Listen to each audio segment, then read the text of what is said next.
जय श्री कृष्ण। आप सभी को पौष मास की पूर्णिमा की ढेरों शुभकामनाएं।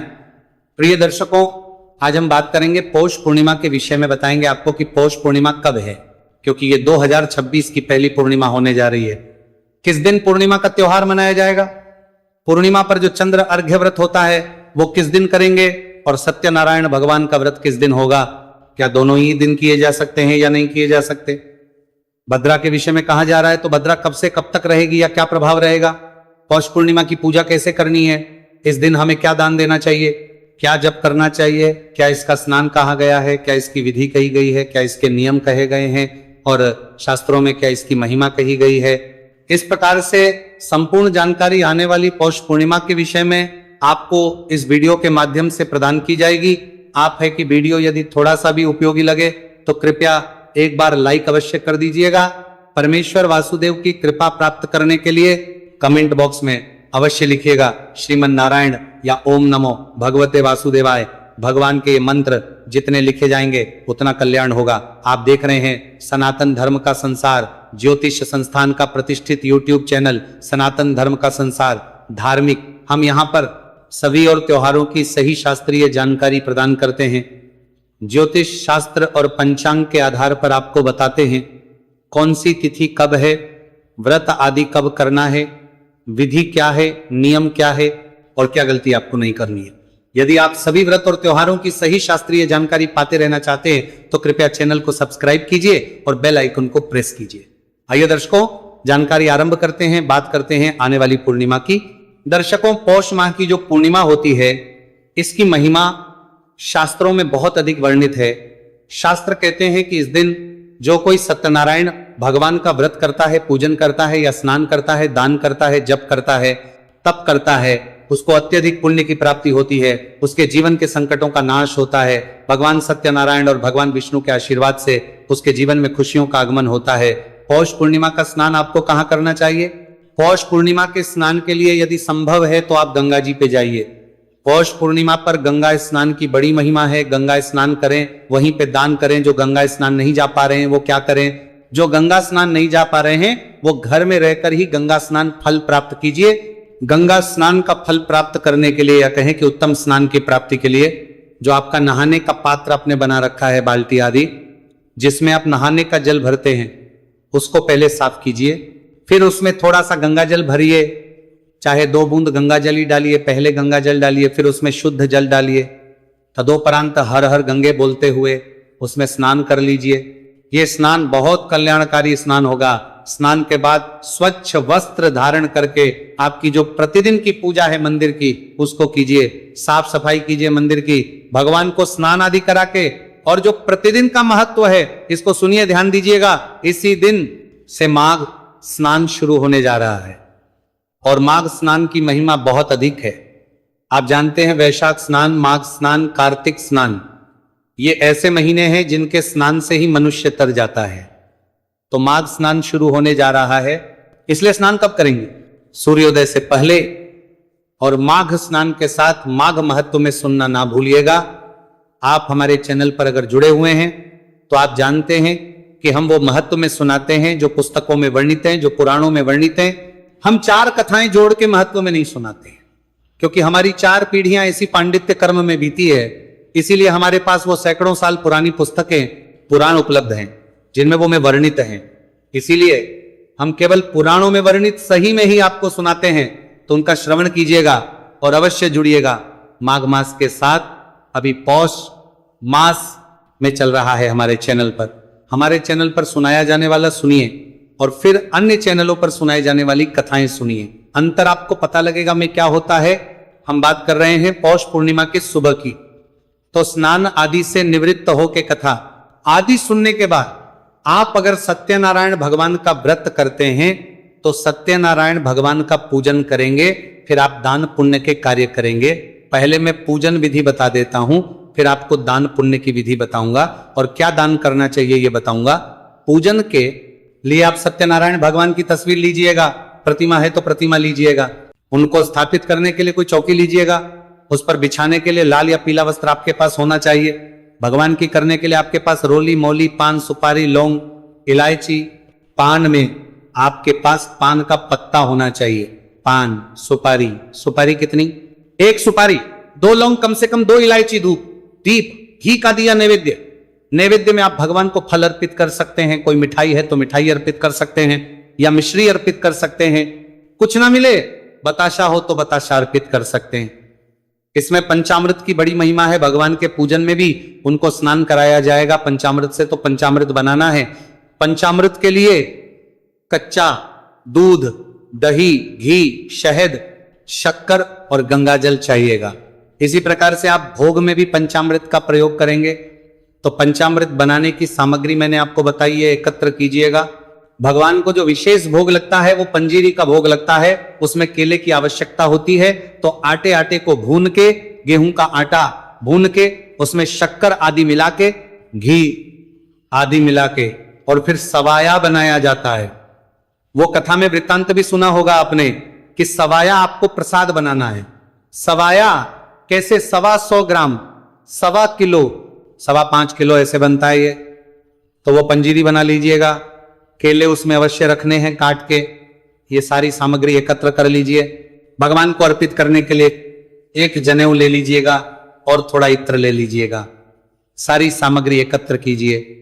1 लोटा लीजिए, उसमें पहले थोड़ा गंगा जल भरिए, फिर शुद्ध जल भरिए, और फिर फूल के माध्यम से उस स्थान पर जल के छींटे दीजिए जहां बैठ के आपने पूजन करना है, और जहां चौकी लगानी है और जो सामग्री है उसको वहां पे रख लीजिए। इससे सामग्री शुद्ध हो जाएगी, वह स्थान भी पवित्र हो जाएगा। इस प्रकार से जल छींटे देके अपने स्थान को किया है और सामग्री को पवित्र किया है। क्योंकि जब सामग्री आती है आपके पास पूजा की, तो यह पता नहीं कितने सारे हाथों से लग के आती है। अब किसने किस अवस्था में हाथ लगाए थे, तो शुद्धि करना, पवित्रीकरण करना आवश्यक होता है। चौकी को बिछाइए, चौकी पर लाल या पीला वस्त्र जो आपके पास है उसको बिछाइए। भगवान सत्यनारायण की तस्वीर या प्रतिमा जो भी आपके पास है उसे स्थापित कीजिए, रखिए। उस पे उनके सीधे हाथ की और घी का दिया रखिए और विपरीत दिशा में धूप रखिए। अगर दिया तेल का बनाया है तो तेल का दिया उल्टे हाथ की ओर रखा जाएगा। इस प्रकार से स्थापना कर लीजिए। स्थापना करने के बाद अपने सीधे हाथ पर लोटे में जो जल है ना, उसमें से 1 चम्मच से जल लीजिए और हाथ धो लीजिए। हाथ धोने के बाद अब आप 1-1 चम्मच जल आचमनी करेंगे। 1-1 मंत्र पर 1-1 चम्मच जल सीधे हाथ पे लेंगे और पी जाएंगे।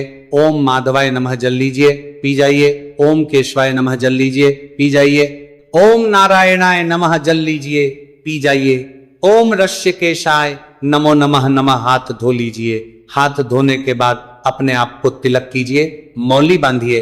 पारिवारिक जन बैठकर यदि पूजन कर रहे हैं तो उन्हें भी तिलक कीजिए, मौली बांधिए। अब आप भगवान सत्यनारायण का पूजन करेंगे।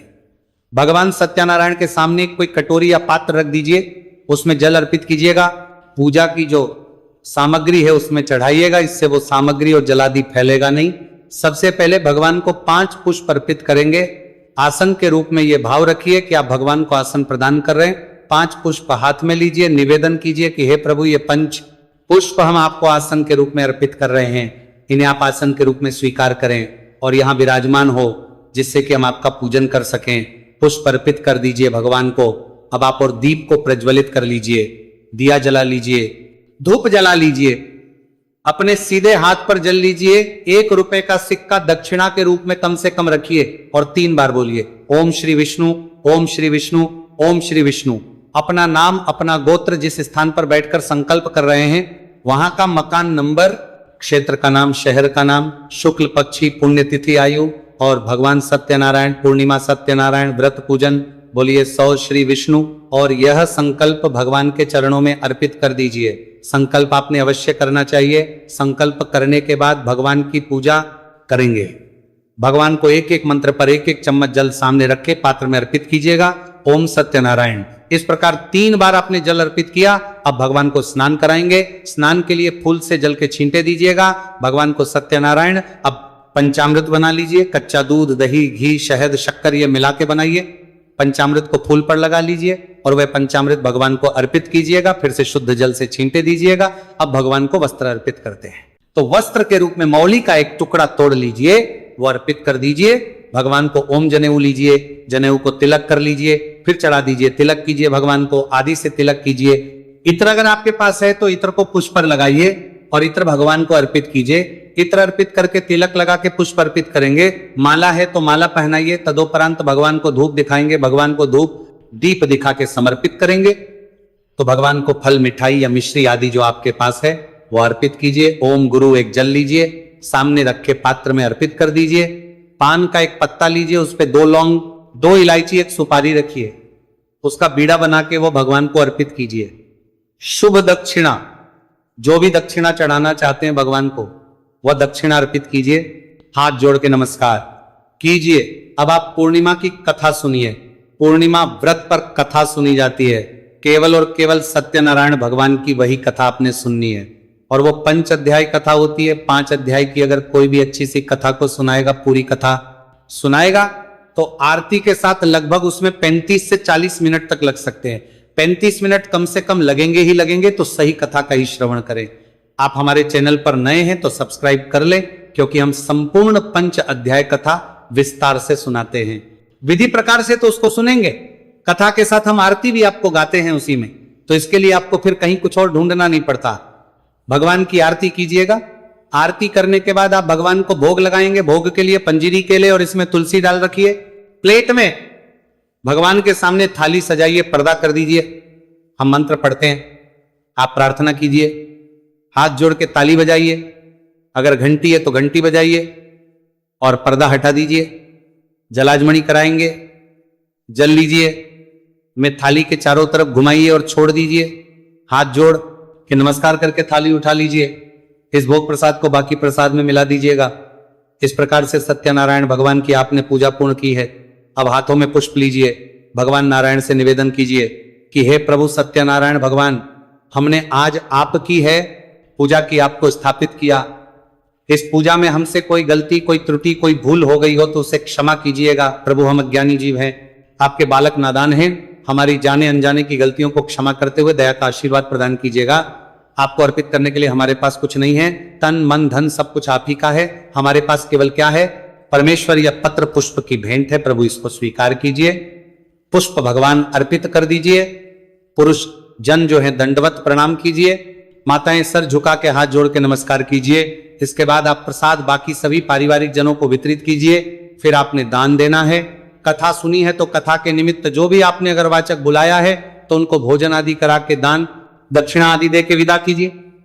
और कथा आदि की दक्षिणा करने के बाद आप किसी गरीब की सहायता कर सकते हैं, कंबल दान कर सकते हैं, गर्म कपड़े दान कर सकते हैं, ब्राह्मण को दान कर सकते हैं। ब्राह्मण को भोजन ना करा पाए तो मंदिर में भोजन सामग्री दान कर सकते हैं। इस दिन आप गीता 7वें अध्याय को सुन के विधि पूर्वक उसका पुण्य अपने पितृ को अर्पित कर सकते हैं। यह भी पितृकर्म है जो बड़ा ही कल्याणकारी है, क्योंकि पूर्णिमा पर पितृकर्म करने से भी कल्याण की प्राप्ति होती है। तो गीता का 7वां अध्याय हम अपलोड करते हैं आपके लिए, उसको सुनिए। उसमें विधि बताई जाती है, उसके अनुसार वह तर्पण आदि कीजिए। इससे आपके पितृ तृप्त होंगे और सायंकाल को फिर आप अपना व्रत खोल सकते हैं। चंद्र अर्घ्य व्रत जो करते हैं वो चंद्रमा को अर्घ्य देंगे और चंद्रमा को अर्घ्य देने के बाद व्रत खोलेंगे। अब बात करते हैं कि ये पूर्णिमा का व्रत किया कब जाएगा। तो प्रिय जो पौष मास की पूर्णिमा तिथि है ना, वो तिथि आरंभ हो रही है 2 तारीख को शाम को 6:53 पर और 3 तारीख को ये समाप्त हो जाएगी 3:32 पर। ऐसे में सूर्य के मुख से पूर्णिमा रहेगी 3 जनवरी को, तो 3 जनवरी को ही पौष पूर्णिमा मनाई जाएगी। व्रत आदि किया जाएगा, सभी व्रत 3 को ही होंगे, क्योंकि चंद्र उदय की अगर हम बात करें तो चंद्र उदय पूर्णिमा में किसी भी दिन नहीं हो रहा है। 2 तारीख को चंद्रमा पहले, पूर्णिमा बाद में आ रही है, और 3 तारीख को चंद्र उदय से पहले ही पूर्णिमा समाप्त हो जा रही है। इसीलिए 3 तारीख को ही सूर्य के मुख से पूर्णिमा है, और 3 तारीख को ही व्रत, पूजन, जप, तप, दान आदि करना उत्तम रहेगा। जानकारी थोड़ी भी अच्छी लगे तो कृपया अधिक से अधिक शेयर कीजिए, और कुछ और पूछना चाहें, कहना चाहें तो कमेंट बॉक्स में लिख के पूछ लीजिएगा। भगवान कृष्ण सब पर कृपा करें। हरे कृष्ण।